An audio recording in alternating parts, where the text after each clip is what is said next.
Me da mucho gusto recibir aquí en este foro a José Guerrero Guerrero. Él es integrante de la Comisión Fiscal del Colegio de Contadores Públicos aquí en Tijuana, Baja California.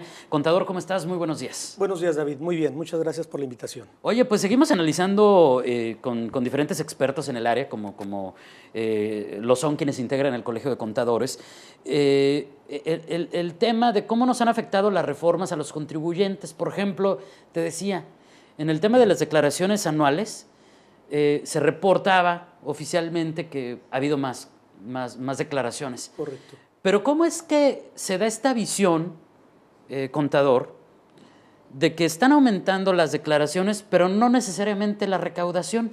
Ok, bueno, aquí básicamente, David, tenemos que tomar en contexto lo que implicó la reforma fiscal. Y esa reforma fiscal pues implica que se pague más impuesto. El que tengamos más presentación de declaraciones no significa que el contribuyente forzosamente haya pagado más impuesto, porque puede ser que esas declaraciones que se presenten sobre todo por gente asalariada, que realmente no tiene una gran diferencia entre una reforma y otra en el término de lo que está presentando. Lo interesante sería saber cómo contribuyeron las empresas, personas morales y el efecto que tuvieron, ¿no? A lo mejor la masa son asalariados que inclusive, David, ni siquiera presentan declaraciones. Pudiera ser ese el caso. Como el caso de estos que ganan menos de 400,000 pesos anuales y no están obligados.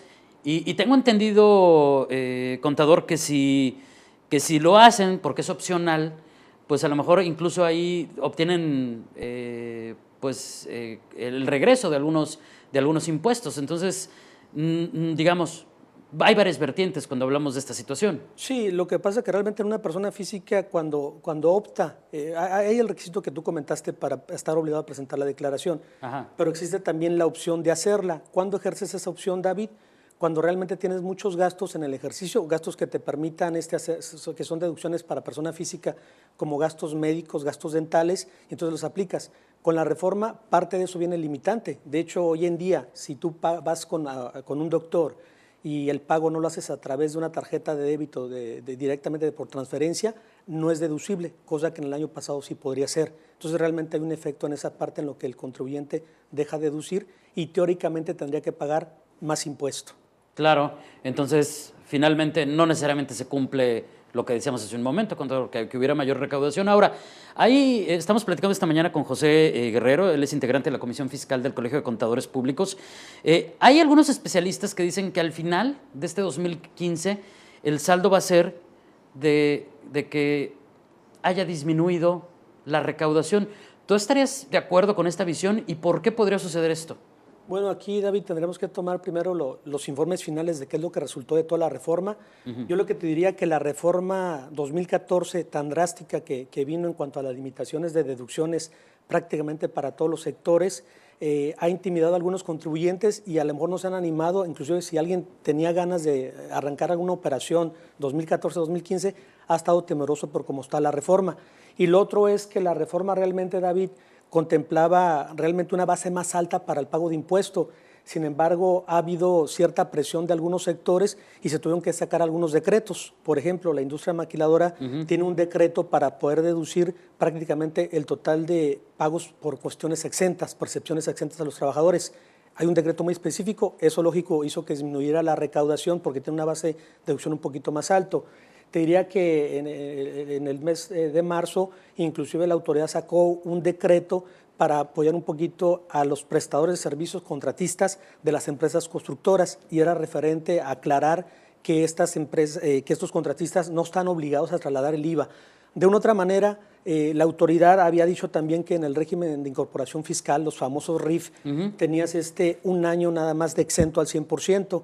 A través de decretos, inclusive el año pasado, se fueron modificando, David, de tal suerte que hoy en día tienes 2 años y no contados inclusive desde que arrancó la reforma, contados desde que tú te das de alta. Tú te das de alta hoy y te cuentan 24 meses para que no pagues impuestos. No, y que luego viene el proceso de que pagas 90, 80. 80 hasta llegar al final. Tendremos que ver en qué termina esta película porque, lógico, ante la situación que vive el gobierno, sobre todo por la baja del petróleo, la venta del petróleo, la recaudación de petróleo, entonces tiene que estar viendo otras aristas y cómo modificarlo, ¿no? Te diría que sí, la reforma era contundente, pero ha habido decretos para ciertos sectores que se están manejando y que eso, lógico, hacen que esa recaudación planeada no se llegue a a la expectativa que se tenía. Pero oye, tú que eres integrante de esta comisión fiscal y que es tu área de expertise, pues también te preguntaría lo que a muchos expertos, investigadores, tú desde tu área, una perspectiva muy personal, creen que justamente por esta situación va a ser inevitable que en el 2016 venga una nueva oleada de impuestos o un nuevo incremento.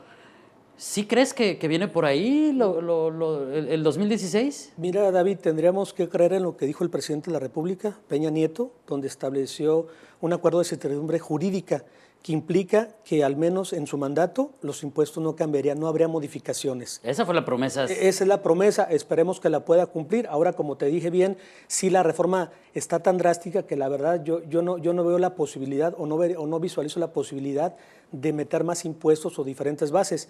Creo que te lo dije, lo que estaba pasando es que las presiones de los sectores han hecho que se saquen decretos y entonces eso disminuya.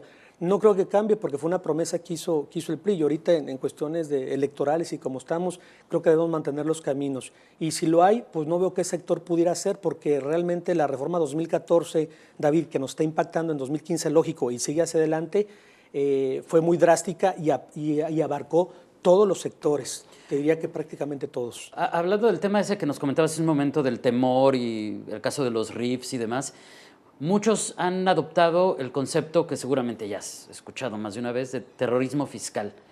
Hay un pavor tremendo al SAT, a la Secretaría de Hacienda, a las nuevas medidas. Eso me da la impresión de que si así se percibe, pues menos te invita a regularizarte, a salir de la informalidad. ¿Tú aceptas ese término de terrorismo fiscal? Lo aceptaría en el sentido de que un contribuyente hoy en día, David, tiene que estar muy consciente de la información que declara. Tenemos un sinnúmero de declaraciones informativas, yo te diría que son declaraciones inclusive repetitivas, y que dices tú, oye, ¿cómo me pediste por un lado una información y luego en otra declaración me la vuelves a pedir? Lo que pasa es que la Secretaría de Hacienda, y con todo el cambio que hay electrónico, hablemos de la contabilidad electrónica un poquito, tiene una serie de información y lo que hace es pedir al contribuyente información para ver cuál de esa información que está verificando no checa, no enlaza, y en el momento que esa información no enlaza, seguramente te podría llegar un requerimiento y habrá que aclararlo. Entonces creo que aquí la cuestión fundamental, David, depende de que tienes que estar muy cuidadoso, informar lo que tengas que informar, pero que eso coincida. Entonces habrás que enterarte. Te digo, hay un sinnúmero de declaraciones informativas que te piden información repetitiva. Habrá que informar lo que es correcto. Y sí, podría ser un terrorismo si lo quieres decir, pero al final la autoridad no está haciendo más que la labor que le corresponde, que es, oye, si esto no checa, si alguien me informó que tenía ingresos de 5 millones de pesos y luego luego me informa por otro lado que son 4 y luego las deducciones o hago una compulsa y salen cifras diferentes, creo que la autoridad tiene sus facultades para proceder. Habrá que aclararlo. La recomendación aquí es, cerciórate bien que lo que informes coincida con todo lo que estás dándole a la autoridad. Bueno, pues yo lo que veo es que más que nunca necesitamos un buen contador público certificado y que más que nunca los necesitamos, porque con tanto cambio, pues no hay manera, imagínense de los errores que podemos cometer si no estamos con un buen contador, así de sencillo. Finalmente, José, ¿qué opinas estamos hablando de reformas, de una reforma fiscal, una reforma hacendaria, fueron aprobadas 22 en esta legislatura? ¿Qué opinión te dejan, qué sensación te dejan los actuales legisladores federales por Baja California? Vaya, si te pido un balance de los que ya van de salida, porque ya ves que ya vamos a votar por los nuevos, sí, correcto. ¿Qué me dirías? Te diría que hubo un tema muy importante que fue el debate sobre el IVA, el no generalizar el IVA para la frontera. Te diría, y no quise decir nombres por alguna situación que pusiera hacer una confusión, que hubo gente que realmente con elementos técnicos trató de defender la postura. Y te diría que de repente veo gente que nos representa que lamentablemente no trae el conocimiento al 100% de lo que se está viendo, por ejemplo, en un área fiscal.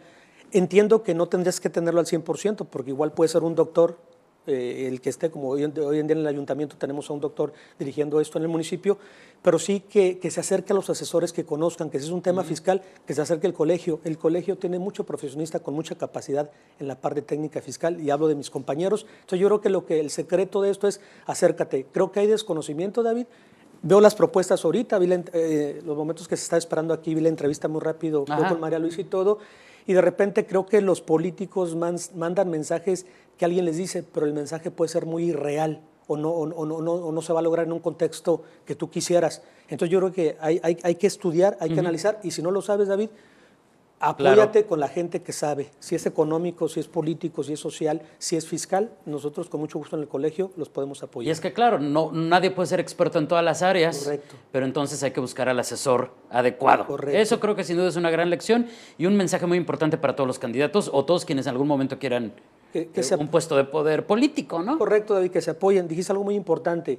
La reforma que implica la contabilidad electrónica, que es un tema de debate, inclusive, David, a nivel de amparo ahorita federal, es algo muy importante porque permite, como en toda profesión, segregar a aquel contador que realmente, como tú lo comentaste, no se ha preparado para esta situación y no está actualizado. Entonces, el contribuyente se ha dado cuenta de eso y hoy, como bien dices tú, lamentablemente hay contadores que se han quedado cortos en esa parte y puede ser pues porque no lograron su preparación, porque a lo mejor realmente no estaban listos para esos cambios. Entonces creo que es una oportunidad para aquel contador que realmente está preparado y está en el colegio certificándose y avanzando en la parte técnica. Y que continúe con esto, porque siguen los cambios. Sí, así es. Y si el contador no se continúa preparando, actualizándose y certificándose, también se va a quedar en el camino. Y la parte electrónica, que es importantísima, ¿no? Hay contadores de cierta edad que le tienen miedo a la parte electrónica, ¿no? Dices, yo no uso computadora.